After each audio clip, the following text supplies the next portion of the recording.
Welcome to Peter and Ruffy's Football Show here on STV2. The main talking points on tonight's programme. The SPFL says they'll take no further disciplinary action against Rangers. Aberdeen are flying the flag in Europe against Limassol. And Hibs sign a Lithuanian internationalist. Yeah, lots of things to talk about. Alan Ruff is alongside me, Peter Martin, here on STV2, and I'm delighted to say our bootroom guest tonight is former Partick Thistle defender Des McKeown. I've decided not to go through everybody's clubs, Des, because it takes us too much into the second part of the show. But there's lots to talk about, and I think the most serious issue that's going to dominate before we get to Aberdeen, Ruffy, is eventually the statement we were waiting for last night from the SPFL. Which has come out, and obviously it's the kind of statement that you really have to go over with a fine-tooth comb to see exactly how they came to their decision. Here is the crux of it, which has been released by the SPFL board. They announced, following legal advice from eminent senior counsel Jerry Moynihan QC, that there will be no further disciplinary proceedings taken by the SPFL connected with the use by Rangers of EBTs and other tax schemes. The SPFL board further announced that it supports the calls that have been made for an independent review concerning the way in which Scottish football authorities have dealt with the non-payment of tax by clubs and have applied their rules and regulations, and the sufficiency of changes made to the rules and regulations in this area over the last few years. Now, the crux of it all is basically they've taken the action based on the rules that were in place and handed out to Rangers Oldco this £250,000 fines for the misuse at the time of the evidence that they had, the misuse of EBTs. So they can't, in effect, go through what we call double jeopardy. They can't retry them for this particular misdemeanour. So that's where we're at. The crux of it is they've sought every legal counsel to work out every loophole that they could be basically charged for with regards to stripping Rangers of titles, which has been suggested, or further fines handed out to the new co. Basically, they did what they did with the evidence available and with the rules that they had in place at the time. Yeah, well, as an organisation and a board and the leader of the organisation, they have to be seen to be ticking all the boxes. They have to be seen to doing everything up front. It's not the first time that an organisation has been questioned of making a decision. So they've let everybody know they went through the legal proceedings. It doesn't mean that other people aren't going to take it any further. We'll just have to wait and see what happens. Yeah, there's an interesting line here, and obviously, Des, I think the SPFL have got to be seen to be watertight on this, which is why it's probably taken them so long to look at every possible breach here. But just looking at one particular statement here on the advice from Mr Moynihan QC, which included that the breaches of SPL rules are now closed and cannot be reopened by the SPFL, nor can the Commission or a new Commission now impose further or different sanctions. The SPFL has no power in the law to reopen these issues, and the Commission has no power in law, assuming it wished to do so, to modify or supplement the sanction previously imposed. Now, as Ruffy alluded to there, even if there is a group of supporters, you know, all across the country, and it's not just one particular club, there are a number of clubs calling for title stripping, they may well seek a different group, whether that be UEFA or the Court of Arbitration for Sport, to try and take this further. But legally, at the moment, the SPFL say they've covered all bases on this. The reason they're saying they'd be happy for an independent review, I think, is basically because that will merely highlight the mistakes that they made. It won't really, it'll be a slap in the hand. You made mistakes, you should have taken this into consideration, you should have been aware of certain things that were available to you, but you got it wrong. I mean, that's all a review will do. If the fans groups decide to take it elsewhere, I know not where they're going to get what they're going to get out of it. I don't know what they'll get out of it. They'll say they'll still have a chance of title stripping. I think the bottom line here, Peter, is that fans groups and indeed interested parties will say that there is still a course to follow to try and get what they ultimately want, and that is for titles to be stripped. What the SPFL statement clearly states is that through the court of law in Scotland, there is no facility to do that. There is no further sanction that they can take or issue to Rangers. Now, as far as we're all aware, there is a lot of people out there that will be poring over this, line by line, word by word, letter by letter, analysing it against what Lord Nimmo Smith's statement was at the time and what had been issued by the authorities at that stage, and looking to see if there are any reasons or any suggestion that something hasn't been followed correctly. Because if there is a way of doing it, there is somebody within Scottish football from a supporter's point of view, or a group of supporters that will be able to find it. Mr Moynihan's detail clearly is that he's saying that through the court of law there is literally nothing more that can be done. As far as the independent review and analysis, that's literally going to say that the SPL got it wrong or the SFA got it wrong. They should have done this. But fundamentally, the thing for me is, whether it's the SPL, whether it's the SFA or whether it's the SPFL, it's basically made up of representatives of the clubs. So what can they actually do other than admit, oh, we did do it wrong or we got it right? Whatever that review throws up. It would be turkeys voting for Christmas if they said, well, they're not fit for purpose, because it's their own peers that they're talking about. And that's the fundamental issue, I think, in Scottish football. You've got the clubs running the game and then complaining about everything about the game. But it's the clubs who operate the SFA. Yeah, I think the one thing that's going to drive this, Ruffy, and I'm not in any way questioning the merits rightly or wrongly, I think the thing that's driving it from supporters is they feel the punishment's not harsh enough for what they believe is breaches of the rules, misdemeanours, misuse that gave what they believe Rangers a sporting advantage. How that all plays out is going to be interesting. I mean, the last line from the outgoing SPFL chairman, again, is talking about an independent review. They support the calls for such a review and will seek to facilitate such review and the publication of its report with and to the Scottish FA. The SPFL will seek to agree terms of reference with the Scottish FA and the identification of appropriate independent reviewers.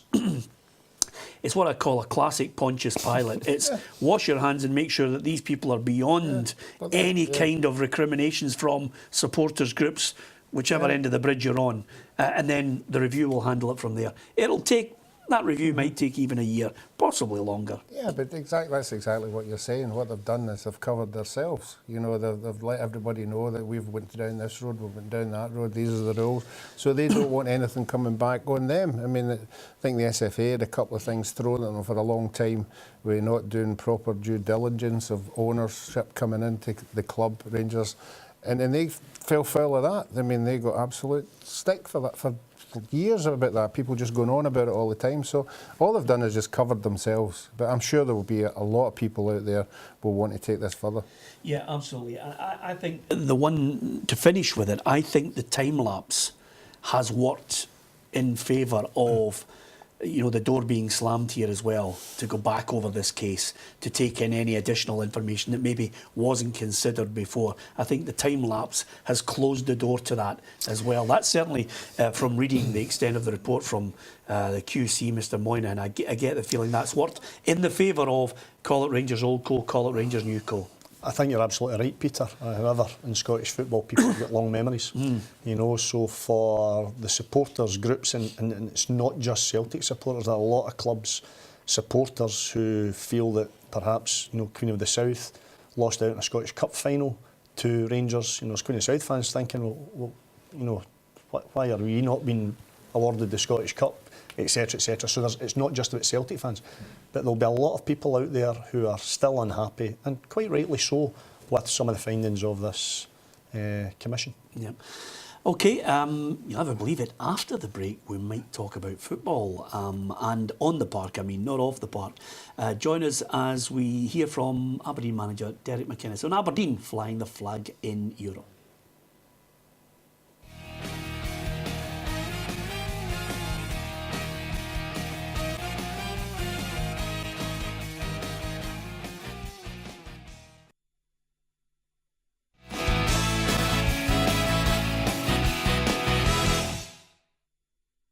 Welcome back to Peter and Ruffy's Football Show here on STV2. Our bootroom guest is Des McKeown alongside Alan Ruff and myself, Peter Martin. Delighted to have your company.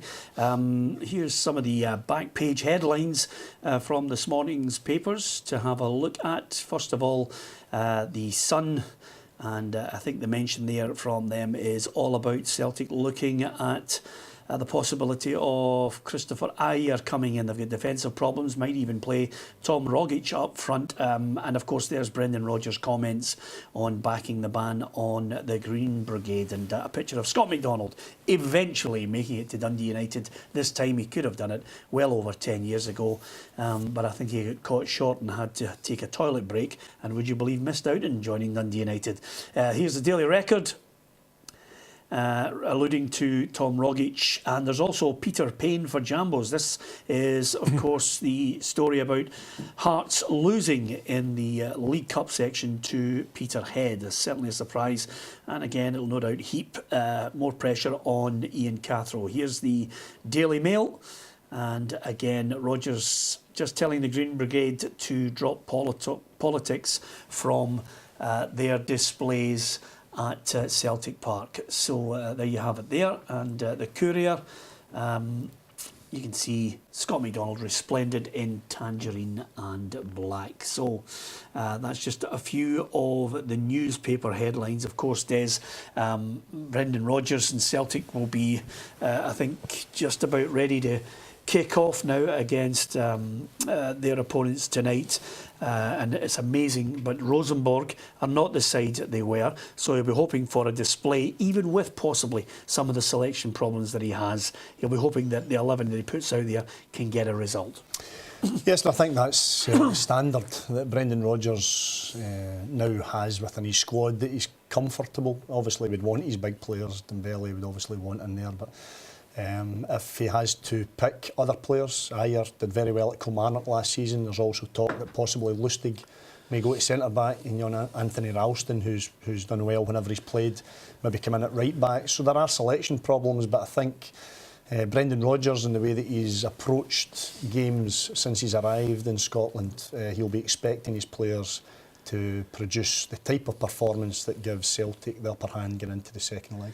Yeah, for me, Ruffy, I think it would be a huge shot in the arm if we could get Aberdeen into the group stages of the Europa League. I know every club is in it for themselves, but I just think collectively for the game, after the disappointment of St Johnstone and Rangers, Aberdeen, for me, I think they look a stronger outfit this season. I know that's quite a bold statement when you consider the calibre of player that they've lost, but I'm well happy with his recruitment.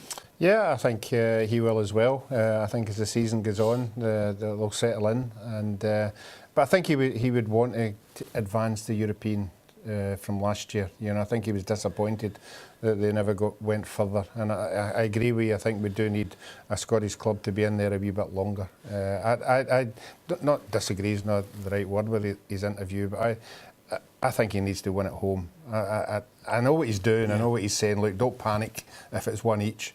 We're still in the game, but I'm sure he would want to go over to Cyprus with a 2-goal lead.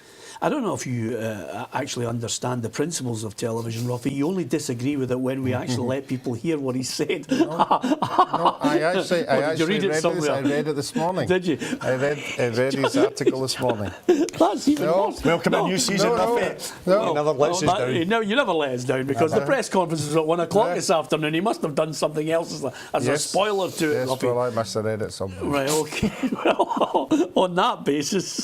It's what's coming. Don't forget, by the way, we'll put a number up and Ruffy will tell you what you're doing tomorrow before you actually do it, folks. Here's Derek McInnes on, is it crucial to get a home win? I think a lot of people look into the home tie maybe too much. You know, I do feel that I've always said that to get through any tie in Europe, I think you've got to bring 2 decent performances.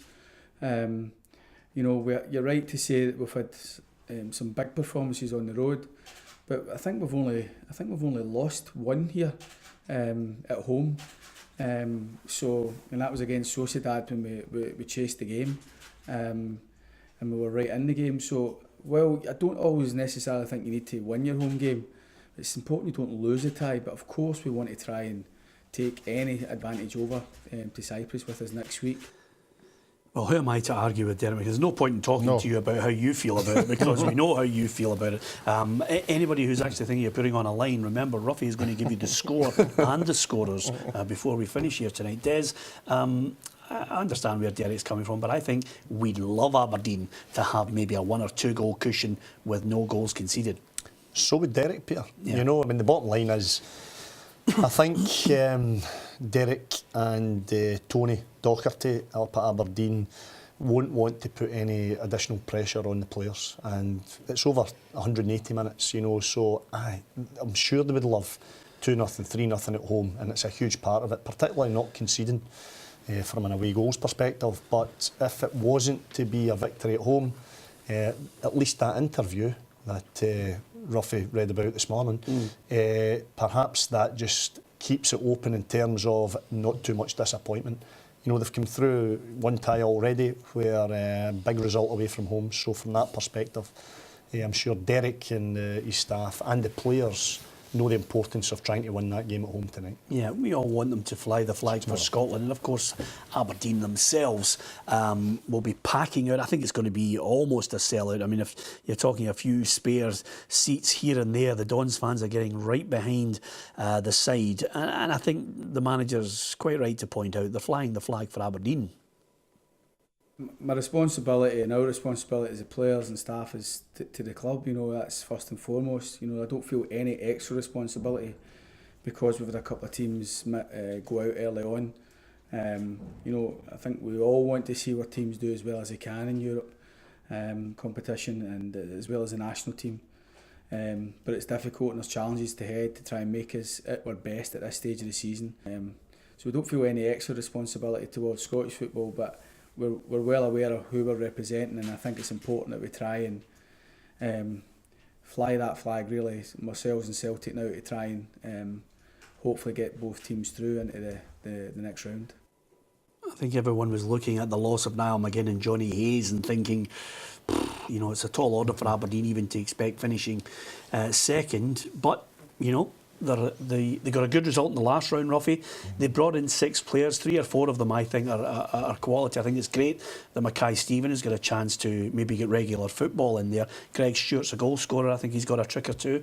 Yeah, I think the Aberdeen fans might have been worried with the players that have left, but I think Derek's done well bringing the players in that he's got, you know, and I think they'll gain confidence. That's why I think you need a good European run. You need it, you know, because you're going to get the spin-off again into the league, and everybody, well, I'm not saying pressure's the right word, but everybody will be wondering, can they be second again? You know, and that is something the players will have to try and respond to. Yeah, I think that's where Rangers will realise that their big challenge, first and foremost, is to, you know, get past Aberdeen. For Aberdeen, I think the man that they'll be looking to in the first leg tomorrow night, Des, is Ryan Christie. I think he's got so much more to offer. Yeah, and he's a young player that I really rate, Peter. I had a cup of tea with his father a couple of days ago up in Inverness. I was up in business and met up with Charlie, and he's saying that Ryan's, you know, revelling in the fact that Derek has come back in from taking him back. Really enjoyed his time there. Clearly still wants to prove to Brendan Rodgers that he has a part to play at Celtic, but while he's given the opportunity at Aberdeen, I think he's a type of player that can be a bit special. You know, I think he can do things, open up defences, score goals, you know, great awareness, good athleticism. I think the kid's got everything, you know, and if Aberdeen can, you know, stay strong at the back and keep that midfield, then going forward, there's no doubt Greg Stewart, Adam Rooney, as you said, Mackay Stephen, Christie, they'll be able to open up defences and hopefully, you know, from a European perspective, take chances. I wonder if we should expect Aberdeen to be in the group stages. Here's what Anthony O'Connor had to say about it. Well, it's definitely realistic. I mean, we've got good players, we've got a good team. I think, you know, there was an Irish side that was in the Europa League last season, Dundalk.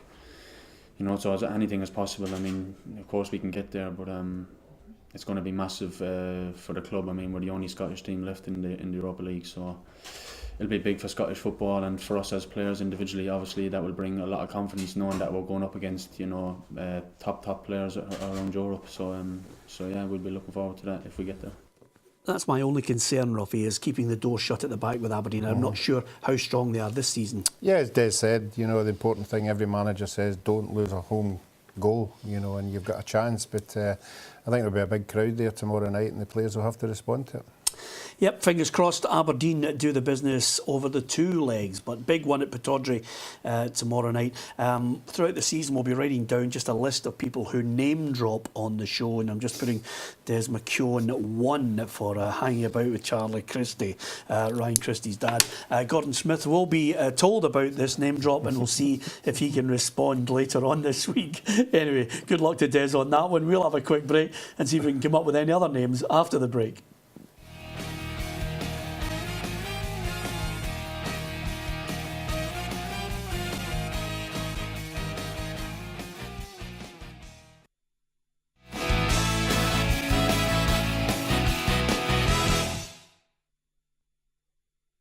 Welcome back to Peter and Ruffy's Football Show here on STV2. Des McKeown is with us here as our boot-room guest, and the man who can see the future is with us.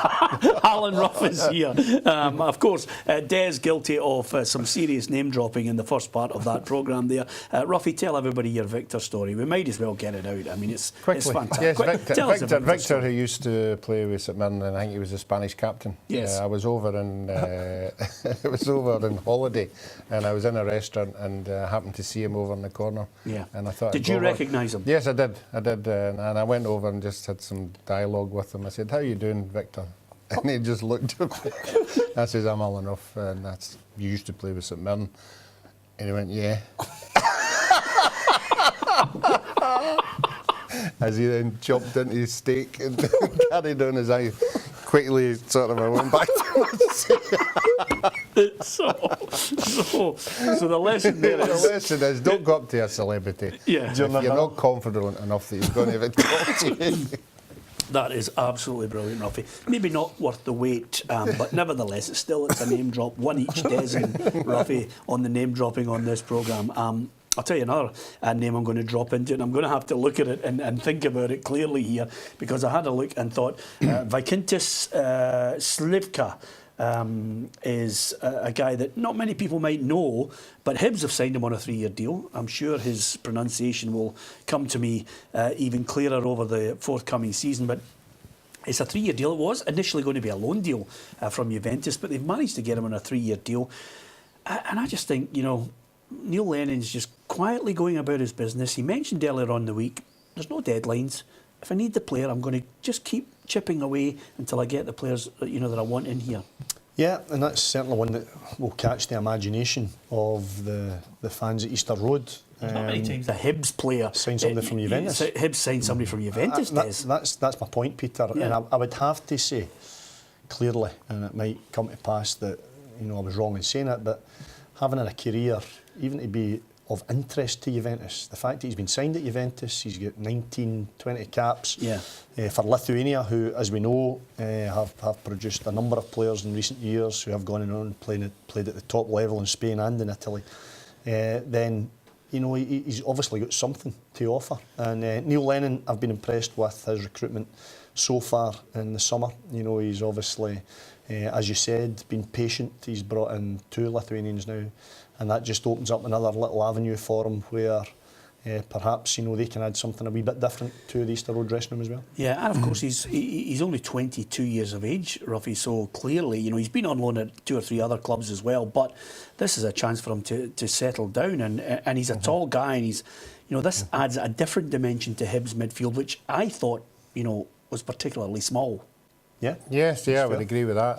A lot of good ball players in the midfield, tireless workers, but sometimes you need, you know, a big guy with a bit of strength. Obviously, free kicks, corners, you need that, somebody helping you out there. But as Des says, I think the biggest part is if Juve have thought he's worth a signing, he must have something, and whoever's recommended it to Neil, we'll have to wait and see if he's won a watch, but I think he will be a good player for them. Yeah, it's interesting, Peter, why it's gone from a loan deal initially to a permanent deal. You know, a season long to a 3-year permanent deal.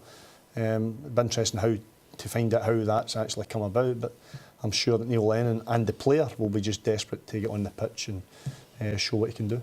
Yeah, I mean, I'm looking at Hibs, and I thought it was maybe a bit of bravado on Neil's part, saying, you know, we want to try and get up there, finish second.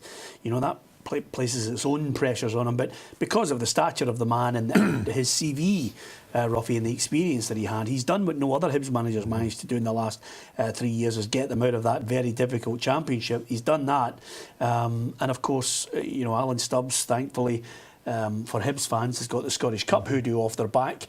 Now we're in a situation where I think we're going to see a different Hibs psychologically and on the park this season. Yeah, I think if you take anything out of Hibs last year, it was any time that the players were thrown in front of the camera, the first thing they always said was the standards that they now have to live up to. You know, Neil Lennon's went in there, brought his standards with them, and they've all took it on board, and I think that's why they'll get the benefit this year. Yep, interesting times there, and one of those signings that I think might get some Hibs fans excited to see what it's like to sign a player from Juventus. Well, there were League Cup matches on offer last night. Here's a look at the quite a lot of results, and we'll dissect some of them. Falkirk comfortable against Forfar, Stirling Albion seeing off Brecon, and in Group B, East Fife getting the better of Elgin. But that's scoreline there. Peterhead 2, Hearts 1. We'll debate in the next couple of minutes. And in Group C, it was a big win for Wraith Rovers. Of course, Cowdenbeath and Dundee well underway at the moment tonight. Hibs 6, Arbroath 1.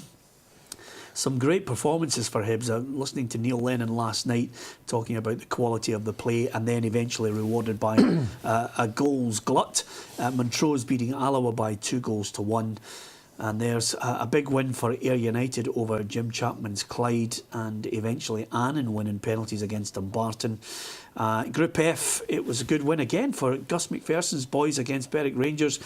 And Motherwell just edging past Edinburgh City. First season in for Edinburgh last season, and slowly but surely learning their trade in the top flight professional football. Stennismuir and East Kilbride, good win for East Kilbride there. A draw with Hamilton. I don't think Martin Canning was too happy with it all. Alan Troughton, certainly the star of the show, and Albion Rovers winning that match on penalties. And as you can see, Partick Thistle beating Airdrieonians. Alan Archibald hoping they would be a bit more clinical in front of goal, and Livingston getting a good win away at Stranraer. So there are all the results. Again, I don't think we should read too much into Hearts' defeat against Peterhead. Realistically, I've always said this season, Premier League is where Ian Cathro will have his judgment on his quality as a coach with his team. Yeah, I don't think there's any doubt about that, Peter. I think he's had a very busy summer, a lot of recruitment. I think he's had to change around some of the playing staff, obviously. In January, when he first came in to Tynecastle, brought in some players. Some of them have already moved on. He's looking to move on, probably one or two others. Still one or two to come in. But I think in Christoph Berra, Kyle Lafferty, that's two significant signings. And I think, knowing the club and some of the individuals within the club, I think they are, happier with the way it has been looking. Last night's result doesn't help that. But my conversations, without name dropping, Ruffy, with various different managers in the top flight who are already involved in the Betfred Cup, they're seeing it as an extension of their pre-season. I think he'll learn from last night's result and the performance, and he'll take whatever he's learned from that into the league season. It's all about the league now for Ian Cathro and Hearts. I think that's where the Hearts fans will judge him. I think it's now about, you took over, we were second in the division, we finished fourth. It's now about, how can you get us back up to finish fifth, actually? How can you get us back up to that area of second, third, and perform on the pitch, get your players to perform on the pitch. They'll judge his performance by league performances. Yeah. Another thing they're going to have to handle, which isn't going to go against them as well, is playing away from home. First 4 or 5 games. Yeah. You know, I mean, obviously it's going to make it a lot more difficult for them to pick up points. So you're right in what you're saying. He needs a good start to the season, but playing your games away from home is going to be a hard one for him. Well, I think rate Anne Budge very highly. I think she's a welcome addition, a different style of business person to offer a different voice, certainly on the SPFL board. But over and above that, she will be a sharp businesswoman as well. And when you build a stand that suddenly increases the capacity to 20,000, the Hearts fans will be voting with their feet. They have shown tremendous backing of the club, putting their money where their mouth is to keep the club going, to back the plans. So they'll want to see a certain brand of football. And I'm curious to see when that window closes, what side he's put together and how they respond to him, Ruffy. Mm-hmm. Well, I think once that stadium's built, you know, that is an attraction for players to come. You know, we all know it's an amazing stadium already, but when you're trying to sign players, you know, and you've got that quality of stadium, it always helps. But I think it'll be, for Hearts fans, when you think the way back to where they were, obviously receivership and all the wages getting held back and everything, to where they are now, the supporters and the club have done fantastically well. Yeah, I can't wait to see the stand when it's finished, Ruff. It'll be great to stretch your legs in the press room. I mean, that's the first thing about it. I mean, I do hope they've made a really good provision for the journalists, because they'll be moaning if it's not right. Yeah, obviously we all know what like the last one was. And it was very, very tight for some of us. Yeah. But no, I think it'll be modern and it'll be fantastic. Okay, there you are. Yeah, the prophet has spoken. Yeah. Yeah. Just to let you know, Dundee won that 2-0. Why am I not surprised? Anyway, we're going to have a break and then we're going to talk about some of the players coming in and moving out, and we'll have a wee dabble into the European market in football as well.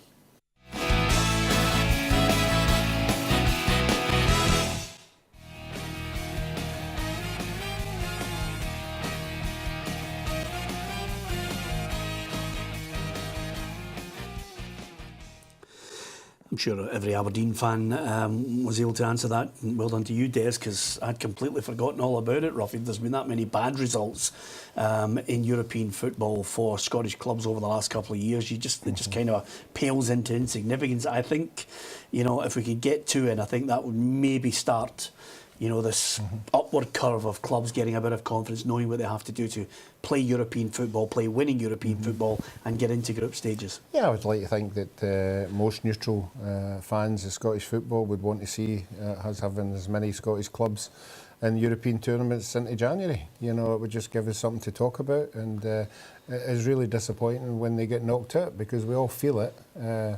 And so let's hope they do well. Yep, just in case you have just joined us on the programme, the main news headlines that we had for you tonight, the SPFL has released a statement saying it has no legal power to, at this point, reopen disciplinary action surrounding Rangers' tax case. Over and above that, we've been talking about Aberdeen. We've heard from Derek McInnes and Anthony O'Connor. And of course, we'll all be looking at the European results and dissecting them tomorrow night on Celtic's match against Rosenborg. We're looking at players coming in and out there. Scott McDonald has signed for Dundee United on a 1-year deal. He caught us a wee bit by surprise. I thought he was maybe veering towards going back home to Australia, which I think ultimately he will do. But a good one for Ray McKinnon to get on board. Yeah, terrific. You know, if every manager is looking for strikers who'll get them goals, Scott will be a good addition to the dressing room. He'll be good with younger players, great experience, great ability, and without sounding cheeky, if that's the right word, dropping to that championship level, I think he'll be a stick-out. I think he'll be a standout. I think his movement, his intelligence on the pitch, he'll drop into pockets of space, and I think he'll cause real problems for a lot of the championship defenders. Possibly getting to that stage in his career where he's maybe dropped a half yard of pace, but that will not be showing up in the championship. I think he's a terrific signing for Ray McKinnon. Yeah, one of the things I'm curious to look at, Ruffy, is we're assessing all the signings. Some of them, you know, people will look and say that's going to be a great signing. You could never know. I'm curious, as I look at the SPFL clubs in the Premiership especially, to see the type of player they're signing, you know, and we'll all eventually have our decision on who we think is going to get relegated, be in the playoffs. I'm really looking closely at Dundee and see how Neil McCann actually changes the Dundee side. I mean, there's a big blow in Craig Whiten. I think they had high hopes for him, and he's got a really bad ligament damage, which I don't think he's going to kick a ball this season, which is a huge blow. Yeah, it certainly is. We were at one of the first games when he was 18. And he got thrown when he was 16. 16 earlier than that, and I think he only lasted half the game and was substituted. But you saw then, that the boy had something. Obviously, he's been out on loan a few times, but I think Neil has obviously identified and had a word with him before, obviously, this injury, to say that you're going to be a big player for me this year. So that'll be a disappointment thing for the boy. It is a long time to be out. It's a horrible injury. There's not a lot of people come back from him at 100%, so let's hope he does and it's not as bad as what it is. Yeah, absolutely. Lots of players who may well have been written off as well sometimes can reinvent themselves. The reason I mention that, Des, because I was reading Martin Wycorn's piece this morning in the papers, and he thinks it's a big season to prove to Pedro Caixinha that he has what he takes. He's 28 years of age. I think he's got a trick on his left peg.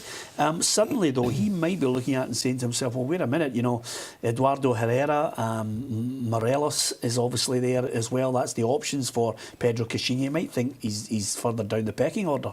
Yeah, I think Martin Wycorn's right. It is a big season for him. I think for him to force his way into Pedro Caixinha's side, I think he's not starting in the team in Pedro Caixinha's mind right away. I think the only way he's going to get in there is by providing evidence on the pitch that he's good enough to, should Rangers add any further players in that front area. And obviously there's ongoing chat around Jamie Walker at Hearts and others. Then Martin Wycorn, if he can get his level back, I quite like Martin Wycorn as a player. He's had some big moves in his career. He took the championship by storm with Rangers, didn't do as well last season. But I just think that as long as the player knows that he's got to do everything possible to get into the team, then that's a good starting point, rather than complaining that he's not getting a chance. Work as hard as you can, get in the team, grab your chance, and then let's see what happens. As long as he knows that it is a big season for him, then there's no excuses for him not to give it his all. Yeah, I always remember Robbo, it was very simple. You're a striker, score goals. Well, as Des said, although he didn't score goals last year, he was there. Yeah. Particularly games against Celtic. He played wide in a lot of games as well. Against Celtic, he had a couple of chances and it never happened for him. That could, at that level, can put you on a downer and start doubting yourself.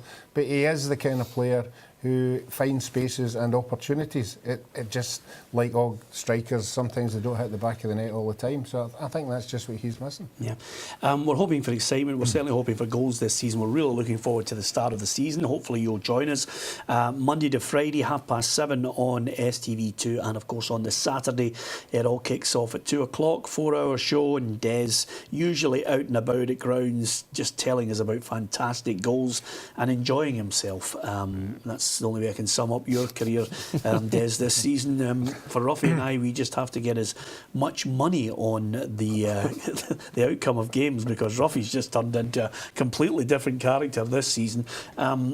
We don't have a lot of money, Ruffy, to be honest with you, in Scotland, but in England, even Daniel Levy, the Tottenham chairman, has come out and said, listen, this is mental. It's unsustainable in England, the crazy transfer prices. I think a lot of clubs are getting scared by what they're looking for. I mean, I think Everton were offering 40 million for Gylfi Sigurdsson at Swansea, and Swansea are saying, no, we want 50. Yeah, I think I read an article, unless it's going to come on later on,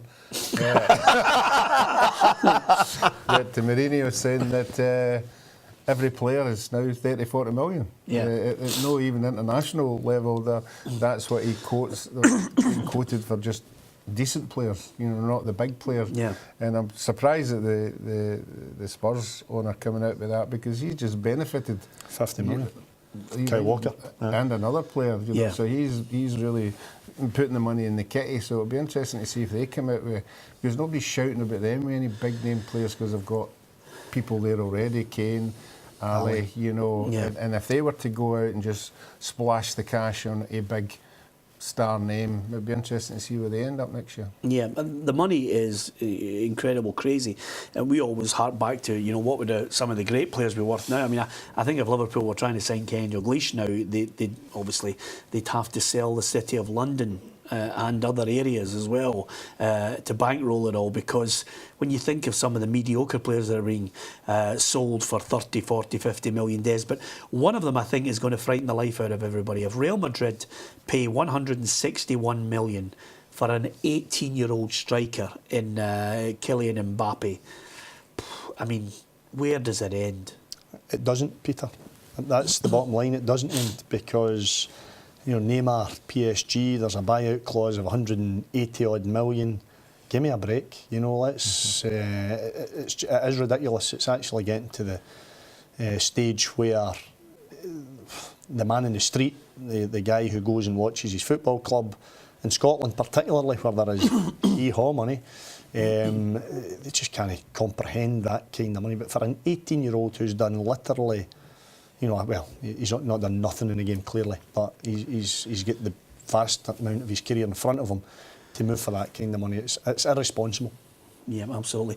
It's hard to believe. I might as well finish off with a name drop, because when I used to live in Edinburgh, there was a guy who lived a few doors along from me in the flats, and he used to walk about, you know, didn't make a meal of it all, very, you know, low profile, and it was Johnny Haynes who played for Fulham in England. He was the first £100 a week footballer, and even then I'm sure some people balked at it and thought, £100 a week for a footballer, Ruffy, and now look where we are. Yeah, it's amazing. Myself and Des are looking for a time machine. You know, they just to bounce back and come back again. And I still will be worth about 30, Bob. You said it, not us. We were just lining up for it there. But yeah, I mean, it's strange days indeed. And I mean, if he goes for that, Monaco will have taken in 300 million in transfer out the way, sales. Yeah, again, but you look at these teams and they do tend to invest. You know, they want to go some places as well. Yeah, just briefly, Ruffy, what's the score tomorrow? Aberdeen against Apollon Limassol. I would like to think 2-0. 2-0, okay. Yeah. Ruffy's been on red hot for him. Get your money on it. I'm not gamble responsibly, to be honest with you, but Des and I are heading to the bookies right now. He can tell you what's coming on the programme before we've even played it. Thanks to Des McKeown as our bootroom guest. From Ruffy and myself, good night.